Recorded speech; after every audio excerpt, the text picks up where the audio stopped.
நாங்கள் எப்போ சந்தைக்கு போனாலுமே வாழைப்பூ வாங்கிடுவாங்க. நாங்கள் வாங்குற காய்கறியில் கண்டிப்பாக வாழைப்பூவுமே இருக்கும். வாங்குறது ஒரு பூ தான், அதில் பாதி பொரியல் பண்ணிவிடுவேன். ஒரு 2 நாள் கழிச்சு வாழைப்பூ வடை பண்ணிவிடுவேங்க. எப்போவுமே இப்படி தான் பண்ணுவேன். நாங்கள் சந்தைக்கு போய் வாங்கிட்டு வந்து 2 வாரம் ஆகிடுச்சுங்க. பொரியல் நான் பண்ணிட்டேன், மீதியை எடுத்து வச்சேன் வாழைப்பூ வடை பண்ணலாம் அப்படின்ட்டு. பட் நான் சுத்தமாக மறந்தே போயிட்டேன் வாழைப்பூ இருக்கிறதையே. அதில் ஒரு பெரிய தப்பு என்ன தெரியுமா பண்ணிட்டேன் நான். எப்போவுமே வந்து கடலைப்பருப்பில் தான் வந்து வாழைப்பூ வடை பண்ணுவோம். கடலைப்பருப்பு எங்கள் வீட்டில் கம்மியாக இருந்ததுனால துவரம்பருப்பு நிறைய இருந்துச்சு.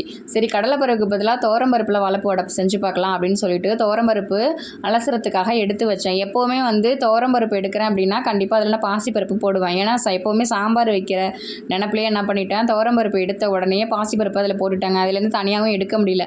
சரின்ட்டு அது கூடவே கொஞ்சமாக வந்து கடலைப்பருப்பும் சேர்த்து ஊற வச்சுட்டேன். எதுவாக இருந்தால் நான் எல்லாமே பருப்பு தானே உடம்புக்கு நல்லது அப்படின்னு சொல்லிட்டு அப்படி தான் நான் பண்ணினேன். வாழைப்பூ வடைக்கு பாசிப்பருப்பு, துவரம்பருப்பு, கடலைப்பருப்பு இது எல்லா பருப்பையும் சேர்த்து வடை செஞ்ச முதல் ஆள் நானாக தாங்க இருப்பேன். டேஸ்ட் எப்படி இருந்தான்னா எல்லாமே பருப்பு தான், உடம்புக்கு சத்து தானே, சாப்பிடும் அப்படின்னு நினச்சி தாங்க பண்ணினேன். பட் டேஸ்ட்டு சும்மாலாம் சொல்லக்கூடாது, சூப்பராகவே இருந்துச்சு.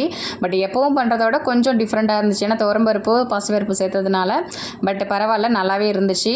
சாப்பிடும்போது நல்லா தான் இருக்கும். பட் நம்ம அந்த வாழைப்பூ சுத்தம் பண்ணுறதுக்குள்ளே முதுகு வலியே வந்துடும். வடை செஞ்சு முடிக்கிற வரையும் தான் வலி இருக்கும். சாப்பிட்டுட்டோம்னா அந்த வலியெல்லாம் பறந்து போயிடுங்க. இவ்வளோ நேரம் வீடியோ ரொம்ப பொறுமையாக பார்த்ததுக்கு ரொம்ப நன்றிங்க. வீடியோ பிடிச்சிருந்தா லைக் பண்ணுங்கள். ஓகே, தேங்க்யூ, பாய்.